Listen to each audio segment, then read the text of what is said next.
नमस्कार दोस्तों, आज मैं लेकर आई हूँ सत्य घटना पर आधारित कहानी बाल विवाह। पति: वह लोग कल आ रहे हैं, तू रिंकू से कहना कि वह कल स्कूल न जाए। पत्नी: अरे कौन आ रहा है? पति: हमारी रिंकू को देखने लड़के वाले आ रहे हैं। हमारी रिंकू भाग्यशाली है कि उसके लिए एक अच्छे घर से रिश्ता आ रहा है। राज करेगी राज हमारी गुड़िया बेटी। पत्नी: अरे ये क्या बात हुई? अभी हमारी बच्ची केवल 10 साल की है और उसे भले बुरे का उतना ज्ञान भी नहीं है, और आप उसकी शादी की सोच रहे हो। आप पागल तो नहीं हो गए? पति: तू तो 8 साल में इस घर में मेरे साथ ब्याह के आई थी, क्या तूने भी कुछ सीखा था क्या? वैसे ही वह भी आहिस्ता आहिस्ता सब सीख जाएगी। हर लड़की का सपना होता है कि उसे अच्छा पति और अच्छा परिवार मिले। हम वही तो दे रहे हैं अपनी बिटिया को। पत्नी: हमने जो गलती की, क्या वही गलती अपनी बेटी के साथ करें? अभी उसने सपने देखे भी नहीं होंगे कि हम अपने सपनों को उस पर लाद कर उसके सपनों को दबा दें।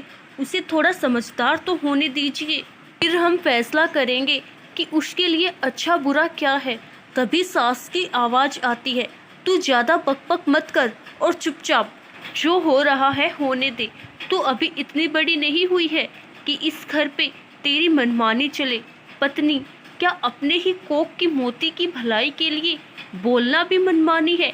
सास: अब तू ज़्यादा बोलेगी तो तेरा ही नुकसान होगा। तेरे जिद से कुछ होने वाला भी नहीं है। हम सब ने फैसला कर लिया है और वही अटल है। पति: तू कल मायके चली जाना और बेटी की शादी के बाद ही आना, यदि तेरा मन करे तो। रितिका चुपचाप कमरे में जाके बैठी बैठी सोचने लगती है कि एक बेटी की उम्र सिर्फ 18 या 20 साल तो होती है। यही तो पूंजी होती है हर लड़कियों की, जो इन सालों में अपने सपने बुनते हैं, दोस्त बनाते हैं, खेलते हैं, मस्ती करते हैं, माँ बाप के प्यार का भरपूर फायदा उठाते हैं। फिर शादी के बाद तो हकदार बदल जाते हैं। बेटी अब किसी की बहू तो किसी की भाभी तो किसी की बीवी बन जाती है। कान भी तरसते जाते हैं फिर वही मीठे शब्द सुनने के लिए, बेटी बेटी। अब रितिका फैसला करती है मन ही मन, कोख से बचा के लाई हूँ, यूं ही उसे मरने नहीं दूंगी। फिर समय देखती है, दोपहर के 2 बज रहे हैं।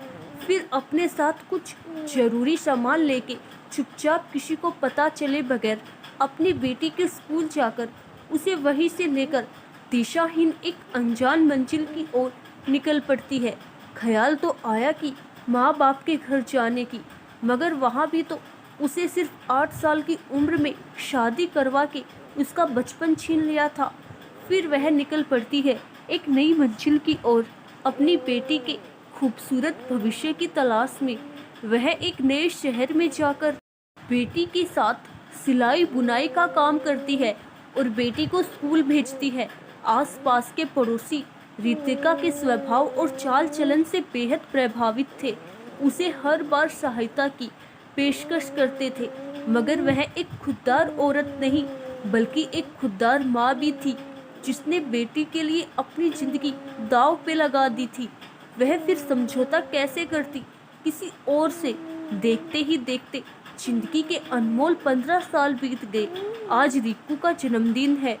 रितिका: रिंकू जल्दी कर बेटी, केक काट ले। तभी फोन आता है कि हॉस्पिटल में इमरजेंसी केस आया है। रिंकू: चलो माँ आओ। माँ: चल बाद में केक काटना, तेरा जन्मदिन कहीं भागा नहीं जा रहा है। हॉस्पिटल में कोई पेशेंट तेरा इंतजार कर रहा है अपनी ज़िंदगी के लिए, इसीलिए जल्दी से जा। रिंकू: अरे माँ, अपना जन्मदिन तो बना लूँ, केक तो खा लूँ। माँ: तेरे जन्मदिन से बड़ी किसी की ज़िंदगी है, चल अब पहले हॉस्पिटल जा। रिंकू पैर पटकती हुई नाराज़गी से कहती है कि आप बेहद बुरी हो और कुछ नहीं जानती। माँ: हाँ, मैं बेहद बुरी हूँ और कुछ नहीं जानती, मगर तू जा तो पहले। रिंकू थोड़ी दूर जाके फिर दौड़कर माँ के गले लग के बोलती है: मेरी दुनिया ही मेरी माँ तू है और तेरे जैसा कोई नहीं। अब अपनी बेटी को आशीर्वाद दे ताकि मैं किसी के लिए जीने की वजह बन सकूं। माँ का आशीर्वाद लेके रिंकू हॉस्पिटल पहुंचती है और इलाज शुरू करती है, मगर पेशेंट को देखते ही हैरान रह जाती है। सामने और कोई नहीं बल्कि उसका अपना बाप था। बाहर देखा तो अपने ही थे। दादा दादी, चाचा चाची सबको पहचान लिया, मगर कोई रिंकू को पहचान न सका। रिंकू दुआओं के साथ ऑपरेशन शुरू करती है, क्योंकि सामने पड़ा मरीज खुद उसका बाप होता है। इलाज सफल होता है और रिंकू रोते हुए माँ को जल्दी से हॉस्पिटल बुलाती है। इधर सब अंदर रिंकू के पापा से मिलने चाहते हैं। माँ के आते ही रिंकू माँ के लगकर रोते हुए कहती है कि माँ, आज तेरी बेटी बहुत बड़ी हो गई है। पता है, आज इन हाथों से मैंने अपने बाबा को बचाया है, जिस बाबा ने मुझे जन्म दिया था। रितिका के पलकों पे भी आंसू थे, मगर उस फैसले के लिए जो अपनी बेटी के सपनों को पूरा करने के अपनी 15 साल की जिंदगी बिन पति के गुजारी थी। तभी सभी उसके अपने रिंकू को धन्यवाद देने आते हैं, तो रिंकू के साथ रितिका को देखकर सबकी आंखें फटी की फटी रह जाती है। माँ कुछ बोलती इससे पहले रिंकू सबके पैर छूने को झुकती है।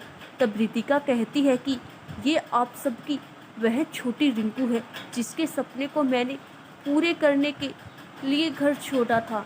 हाँ, मैं मुजरिम थी उस वक्त आप सबकी, मगर मुझे गुनाह करना आसान लगा। अपनी बेटी के सपनों को पूरा करने के लिए सबकी आंखों में बस पश्चाताप के आंसू थे। कोई कुछ भी बोल नहीं पा रहा था, हर तरफ खामोशी थी। बस आवाज़ गूंज रही थी तो बस सिसकियों की। उधर रिंकू, रितिका सब मिलकर अपने पापा से मिलते हैं। उस बाप की आंखों में पछतावे के आंसू के अलावा कुछ न था। हाथ जुड़े हुए और सर शर्म से झुके हुए, मगर बेटी ने गले लगकर सारे दुखों को दूर कर दिया। आज वही परिवार का हर छोटा बड़ा सदस्य गांव-गांव घूमकर बाल विवाह के खिलाफ लोगों को संदेश दे रहा है, जो कभी बाल विवाह के हक में थे। आज भी हमारे देश के कई हिस्सों में बाल विवाह का जोर शोर से प्रचलन है। कोख में बेटी हत्या, बहु हत्या, दहेज प्रचलन जोर शोर से है, मगर इस खास मुद्दों पर कोई आवाज़ नहीं उठाता। मगर आरक्षण सबको चाहिए। जब बेटियां ही पैदा होना छोड़ देंगी तो फिर ये आरक्षण किसके लिए? आजकल सोशल मीडिया एक तरह से सरकार है, उसकी आवाज़ में ताकत है, मगर कभी कभी मैं हैरान रह जाता हूँ। लोग फालतू की पोस्ट करके खुश हो जाते हैं। इस पर आवाज़ उठाना बेहद ज़रूरी है, और ऐसा तब होगा जब हमारी सोच एक होगी। आशा करती हूँ दोस्तों, आपको हमारी आज की कहानी ज़रूर पसंद आई होगी। धन्यवाद।